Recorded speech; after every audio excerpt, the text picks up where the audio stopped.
Okay, isang magandang maulan na Biyernes ng hapon ngayon, no?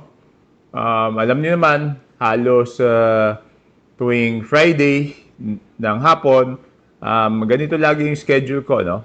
Lagi kong ka-meeting yung mga in charge sa flood control, ang ating city engineer na si Engineer John De Leon, at syempre yung ating mga tiga MMDA tungkol dun sa Navgate, DPWH, NCR dahil sila ang in charge na magpa-repair ng Navgate,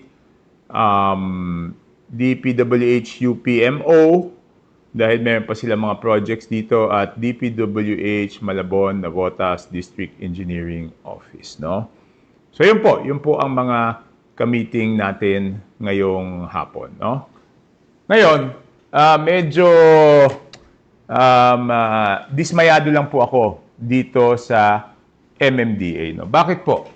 Alam niyo po, noong May 26, 2026, ako po ay nagpa-meeting.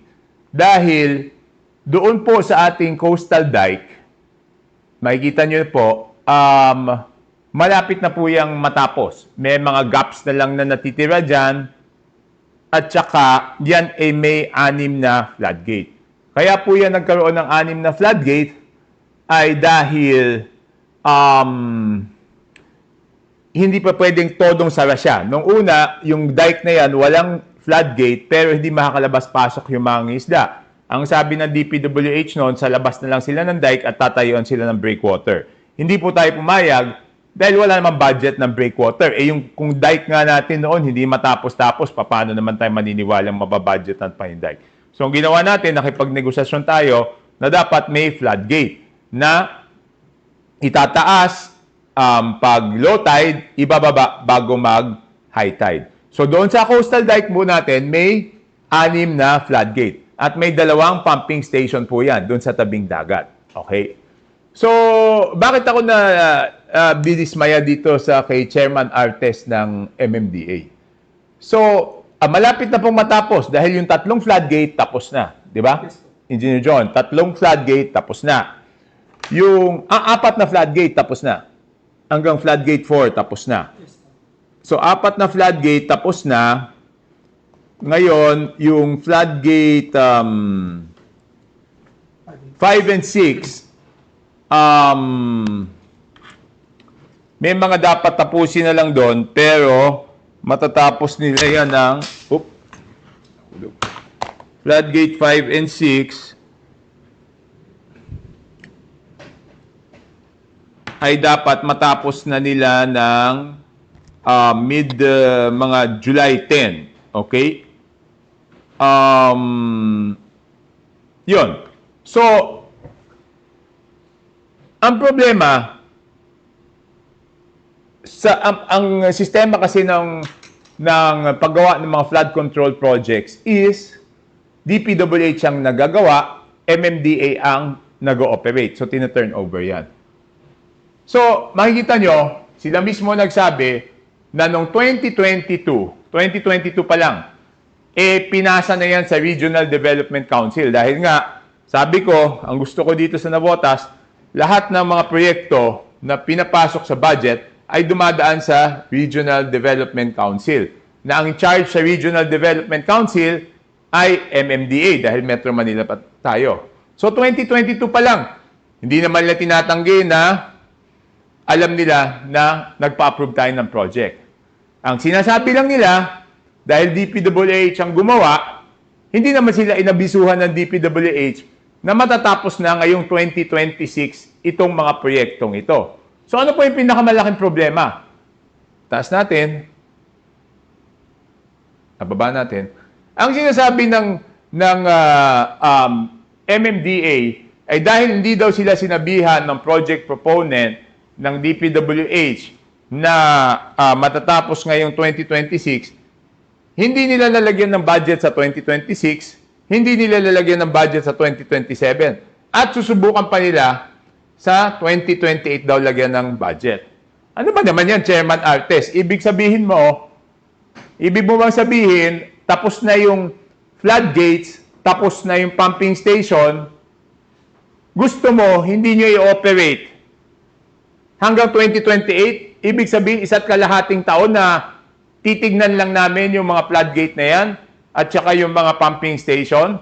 Ibig sabihin, babahain kami, papasok ang baha, storm surge, dahil lang wala kayong budget. Eh kung hindi man kayo nag-usap ng DPWH, hindi po problema namin yan. Ang problema nga dito, ako na yung nagpa-meeting nung May 26, hindi kayo eh. Ngayon, mag-usap kayo ng DPWH kung anong solusyon nyo dito at huwag nyo susulatan ako na hindi pa pwedeng i-operate ito dahil walang kayong nilagay na pondo. Ibig sabihin yung 6 na floodgate, sasayangin natin yan. Tapos na yung floodgate, tapos na yung pumping station, hindi nyo ma-operate dahil hindi nyo napondahan. Dapat, instead na kayo sumulat ka sa akin ito, nakipag-usap ka sa DPWH kung ano ang solusyon. Hindi naman pwede hindi namin i-operate, hindi nyo i-operate itong floodgate at pumping station na ito. Okay? So, maliwanag siguro yan, Chairman Artes, kaya trabahuhin mo to. Diba? Kung hindi mo kaya yung trabaho mo, sabihin mo na lang. Diba? Kaysa susulatan mo kami mga tiga na botas ng ganito na hindi ma-operate. Hindi pwede yan. Diba? Dahil nakita natin, nung huling bagyo, last year, kaya pinasok yung nabotas ng baha dahil doon sa binangga ng barko, di ba? Nung winarningan ni Sec. Vince Dizon, lahat ng nakabangga doon, nagawa na. So, ang importante, ma-operate yung mga floodgate. Kasi kung hindi, papasok yung tubig. Di ba? So, hanapan nyo ito ng solusyon. Yun ang ibig kong sabihin. Okay? So, kung meron namang mga pwedeng tumulong dyan, dito kay Chairman Artes para bigyan nyo ng budget, bigyan nyo naman siya ng budget, di ba? Pero, hindi namin tatanggapin na hindi kayo nag-coordinate ng DPWH, hindi ko alam kung sino sa inyo may kasalanan na hindi kayo nag-coordinate, ang sasabihin nyo ay hindi nyo i-operate yung floodgate dito sa Nabotas at hindi nyo rin i-operate yung pumping station dito sa Nabotas. Sayang lalo ang pera ng gobyerno. Ang tagal-tagal namin inintay ito. Isipin mo, magmula 2002 sa budget, ngayon lang matatapos. And tagal-tagal namin inintay yung coastal dike na yan. Ngayong matatapos, tsaka sasabihin nyo naman, wala kayong pera pang operate. Okay? So, yun lang po. Yun ang aking update. Mag-update pa pala ako doon sa ating mga kababayan, no? Inuna ko lang yan. Ano pa yung mga natitirang pinag-usapan namin kanina? Pinag-usapan namin kanina na yung navigate natin, meron silang mga inaayos, continuous ang maintenance nila para masigurado na ito ay maiwasan yung sira, no? Tapos, ang isa siguro yung pinakamahalaga na binabantayan namin is kung mapupunta kayo sa gilid ng Estrella, makikita nyo may malalim na hukay doon. Ang importante doon sa may gilid ng Estrella is magkakaroon ng pumping station doon. Ilang bomba yun? Tatlo. Tatlo na 1 cubic. Tatlong 1 cubic meter na pumping station na ang binigay natin na deadline sa DPWH is June 30. Na kanina nag-commit sila. Bakit napakahalaga nung ating pumping station na yun doon sa Estrella? Isipin nyo po kasi, magmula C4 along M. Nabal, may concrete culvert tayo buong M. Nabal, di ba? Yes po, diretso po. So, dire-diretso po, sa ilalim ng M. Nabal, naglagay po tayo ng malaking drainage. Okay? Naglagay tayo ng malaking drainage sa ilalim ng M. Nabal. Okay? Ang pinakamababang portion ng M. Nabal is dito sa may City Hall hanggang doon sa may lagpas ng ospital, di ba? So isipin nyo, lahat ng tubig sa M. Nabal magmula C4, dito pumupunta sa pumping station sa likod ng City Hall. Yan lang ang lalabasan ng tubig. pati yung tubig galing doon sa may ospital, dito rin pumupunta. Dito nag-iipon sa harap ng City Hall. Lahat ng tubig na yan. Bakit dito nag-iipon? Kasi dito lang tayo may pumping station na palabas. Yung susunod na pumping station palabas, nahandun na sa DOS, sa Badeo DOS. Ang problema doon sa Badeo DOS, walang concrete culvert papasok ng Badeo DOS. So, malaki yung concrete culvert along M. Nabal, maliit yung papuntang Badeo DOS. So, mahina ang labas ng tubig doon. So, anong ginawa natin? Ginawa ng DPWH, ang request natin, naglagay tayo ng concrete culvert magmula M. Nabal, papuntang gilid ng Estrella, papuntang pumping station doon. So, ano mangyayari po doon? Yung tubig magmula C4 hanggang Estrella, hindi na po dito pupunta sa may City Hall. Doon na siya lalabas sa Estrella. Maaari din yung tubig, titignan lang natin kung hanggang saan dapat, maaari din yung tubig na bago dumating ng City Hall, bago dumating sa may bumbero, maaring doon na rin dalhin sa may Estrella. Kasi malakas po yung pumping station doon sa Estrella. Actually, mas malakas pa yung pumping station doon sa Estrella kaysa sa pumping station natin dito sa City Hall. Okay? Sunod, ano pa yung update namin? Dito po, naglagay po kami ng tinatawag na spillway. At sinubukan natin, mukhang effective dahil doon sa mga nagdaang ulan, hindi nagbaha yung harap ng City Hall hanggang hospital. City Hall hanggang hospital. Kaya lang, lagpas ng ospital, nagbaha doon kasi hindi namin alam kung yung spillway na bagong gawa dito sa may City Hall, kayang tuyuin muna yung sa harap ng City Hall. So, hindi muna binigla yan. Ang kinuha dito sa harap ng City Hall na tubig muna ay yung harap ng City Hall hanggang mismong harap ng ospital. So, yun ang hinihigop ngayon dito sa City Hall dahil naglagay nga tayo ng spillway, tinetesting. Pagkatapos nun, dahil nakita natin nung isang araw, June 3 yata, nung umulan, Umulan po. yung harap ng Mormons, Yun lang yung may tubig. may tubig. Oo. So, inusod natin yung harang doon sa ilalim ng kanal hanggang Losma. Losma po. Okay. So, susubukan natin na sa spillway dito sa City Hall ay makuha yung Losma. hanggang Losma. So, siguro yun po yung mahalaga. Ngayon, meron pa din mahalagang mga gagawin doon sa na makakatulong naman doon sa Governor Pascual. Ano yun? Doon po sa F. Pascual, papuntang dagat, meron ding concrete culvert doon. Yes po. Na nahinto yung gawa since February. Kasi may mga nakaharang ISF. na bahay, no? So, yon as of today, natanggal na yung mga nakaharang na bahay. So, July 10 din daw po matatapos. Ganun din po, sa Danghari Street, meron ding concrete culvert na ginagawa doon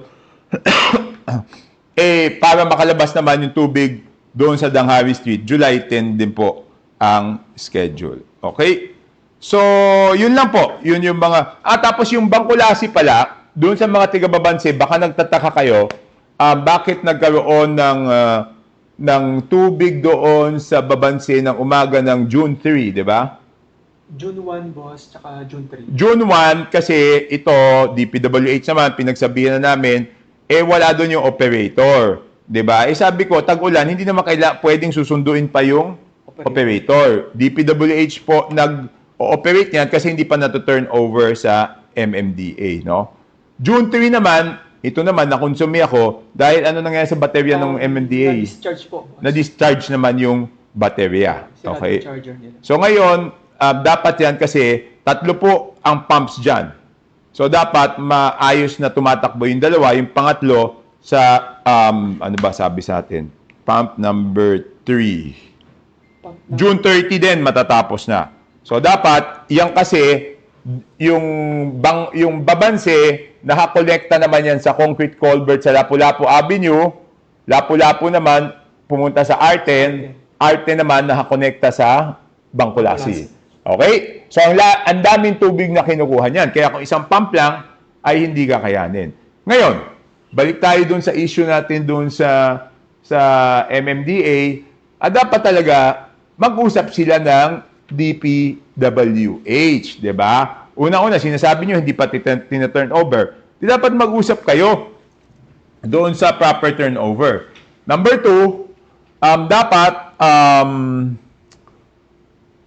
hanapan nyo ng pondo to, pero hindi namin tatanggapin na tapos na yung flood control facility, tapos sasabihin nyo, hindi nyo i-operate ng 2026, hindi nyo rin i-operate ng 2027. Okay? John, ano yung naging problema natin sa Doña Aurora ba yung pumping station natin na bago? Yes po, sa Tansa, boss. Yung nababarahan ng... Basura, boss. Saan yun? Sa Doña Aurora po, Tansa. Okay, yung Doña Aurora Tansa, naglagay din ng malakas na pumping station doon, di ba? Dalawang 0.75 cubic tsaka isang 1 cubic po. Okay. Ano naman naging problema? Yung strainer na babarahan ng Basura. So, Hindi hindi maka-operate, no? So, pakiusap natin is mag-ingat po tayo sa pagtapon ng basura kasi yun po talaga ang nakakabara sa ating mga pumping station. So, yun na po ang update natin. So, tuloy-tuloy po ang mag-monitor po natin sa ating mga natitira pang mga flood control projects. Dahil alam naman natin, for 2026, wala pong flood control project sa buong Pilipinas. So, ito yung mga natitirang flood control projects na tinatapos ng DPWH. So, yun lang po. Magandang oras na ba? Hapon, maggagabi sa inyong lahat. And ingat po tayo dahil medyo maulan po ngayon. Yun lang po.